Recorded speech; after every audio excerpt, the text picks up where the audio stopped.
Here we've got an SCS 2702 out of a Prevost. It's got two brand new compressors, new Coleman control system. All of the ducting has been reinstalled and taped up to fix any air leaks in the system.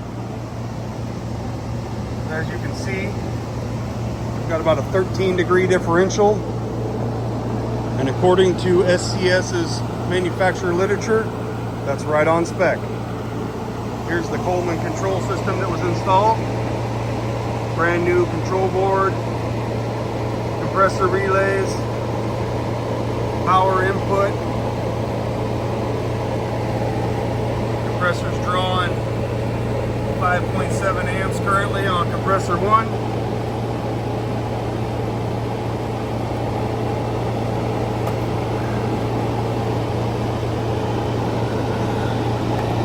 Let's see here, it's a little tight in there.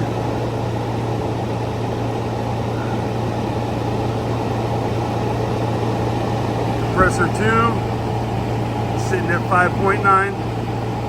Like you saw, it's about 60 degrees in here. Got the capacitors tucked in there.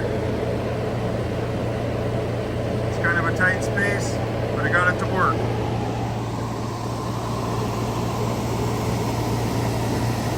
Serviced by Absolute RV System Services, Salem, Oregon.